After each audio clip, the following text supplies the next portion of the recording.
Comment BCL Invent est arrivé dans le milieu du BTP et notamment à la problématique de l'amiante et des particules fines et ultra fines. De par le premier projet, nous avons travaillé sur les gels échographiques existants. Les gels existants ne convenaient pas à notre usage. La viscosité n'était pas adaptée et pour faire circuler ce gel dans des tubulures, ce qui nous permet de l'amener à la surface de la sonde, il fallait le modifier. Aucun fabricant de gel existant n'en voyait l'intérêt. Nous avons donc travaillé sur de l'élan que nous avons modifié et nous avons réalisé un gel différent qui a été breveté dès 2008. En 2014, nous avons été contactés par M. Sylvain Paillard pour une problématique liée à la dispersion des fibres d'amiante. Nous avons alors travaillé sur le sujet.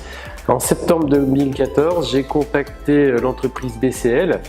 La problématique que nous avions, j'étais responsable de la filière maintenance d'une régie de 500 personnes. Notre problématique était des problématiques de percement sur des matériaux amiantés.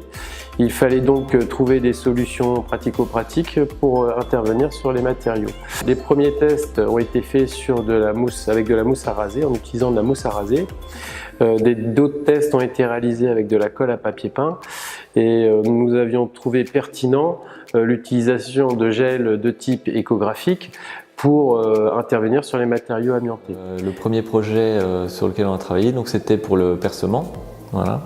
Donc on a eu l'idée d'utiliser déjà nos poches de gel et de les adapter en fait pour des résidus de perçage lors des percements sur des murs, sols ou plafonds.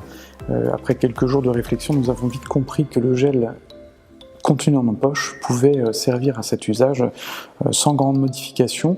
Nous y avons apporté un collecteur, ce qui permettait d'optimiser l'étanchéité du dispositif, et de là est né EasyGel Protect EGP. Donc dès le 1er décembre 2014, lors de nos premiers chantiers tests avec Adoma à Grenoble, nos résultats d'empoussièrement étaient déjà à 0 fibre. Voilà. Donc ce qui était plutôt encourageant étant donné que c'était les versions les premiers prototypes des dispositifs, et ce qui nous a aussi motivé à continuer et à les améliorer, c'était que les utilisateurs étaient agréablement surpris et attendaient ce genre de dispositif depuis déjà très longtemps. L'avantage de travailler avec du gel de type de la gamme EGP, c'est de pouvoir jouer sur la viscosité, ce qui nous a amené aussi à développer des modes opératoires de décollement de dalles de sol.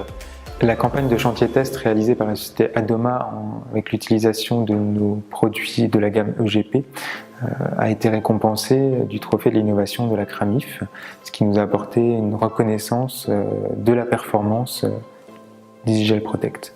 Donc le réel intérêt du dispositif pour le percement, c'est surtout d'éviter à l'opérateur d'avoir un aspirateur pour les poussières, de mettre une combinaison avec des bottes, scotcher toutes les zones de jonction entre la combinaison, les bottes, les gants, tout ça.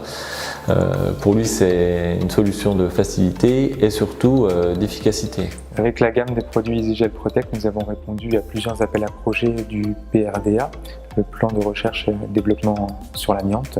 Le PRDA dépend de 4 ministères. Nous avons été la première société à être retenue et nous avons été sélectionnés par la commission CEVALIA, commission d'évaluation des innovations techniques liées à l'amiante.